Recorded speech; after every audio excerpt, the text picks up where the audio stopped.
बिल्ली और बंदर की कहानी में आपका स्वागत है। एक था जंगल जहां सभी जानवर मिलजुल कर रहा करते थे।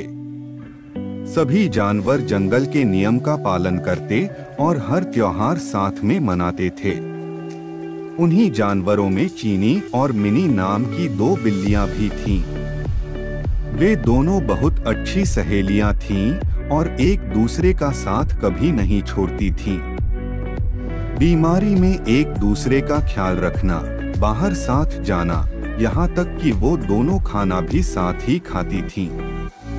जंगल में रहने वाले सभी जानवर उनकी दोस्ती की सभी तारीफ किया करते थे। एक बार की बात है, मिनी को किसी काम से बाजार जाना पड़ा, लेकिन किसी कारण से चीनी उसके साथ नहीं जा सकी। चीनी का अकेले मन नहीं लग रहा था, तो उसने सोचा कि क्यों न वो भी बाजार घूम कर आए। रास्ते में चलते हुए उसे एक रोटी का टुकड़ा मिला। उसके मन में अकेले रोटी खाने का लालच आ गया और वो उसे लेकर घर आ गई। जैसे ही वह रोटी के टुकड़े को खाने वाली थी, तभी अचानक मिनी आ गई। मिनी ने उसके हाथ में रोटी देखी तो उससे पूछने लगी कि चीनी, हम तो सब कुछ बांटकर खाते हैं और तुम तो मेरे साथ ही खाना खाती थी। क्या आज तुम मुझे रोटी नहीं दोगी? चीनी ने मिनी का आए देखा तो डर गई और मन ही मन मिनी को कोसने लगी। इस पर चीनी ने हड़बड़ाहट में कहा कि अरे नहीं बहन, मैं तो रोटी को आधा आधा कर रही थी ताकि हम दोनों को बराबर रोटी मिल सके। मिनी सब समझ गई थी और उसके मन में भी लालच आ गया था, लेकिन कुछ बोली नहीं। जैसे ही रोटी के टुकड़े हुए, मिनी चीख पड़ी कि मेरे हिस्से में कम रोटी आई है।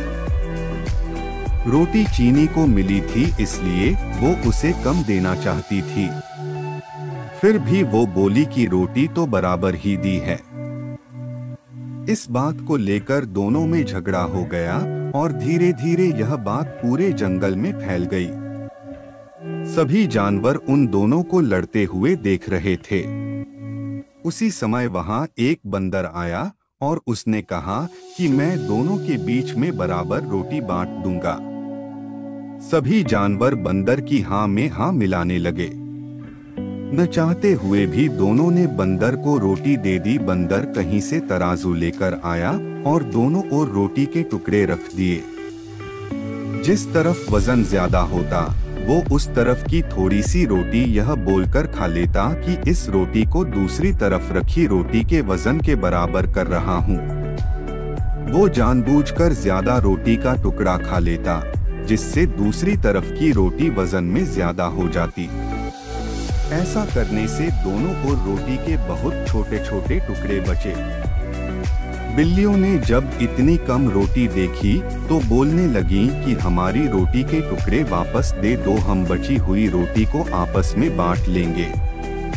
तब बंदर बोला कि अरे वाह, तुम दोनों बहुत चालाक हो, मुझे मेरी मेहनत का फल नहीं दोगी क्या? ऐसा बोलकर बंदर दोनों पलड़ों में बची हुई रोटी के टुकड़ों को खाकर चला गया और दोनों बिल्लियां एक दूसरे का मुंह ताकती रह गईं। इस कहानी से हमें ये सीख मिलती है कि हमें कभी भी लालच नहीं करना चाहिए। जो कुछ भी हमारे पास है, हमें उससे ही संतोष करना चाहिए और आपस में मिलजुल कर रहना चाहिए। लालच करने से जो हमारे पास है, उससे भी हाथ धोना पड़ सकता है।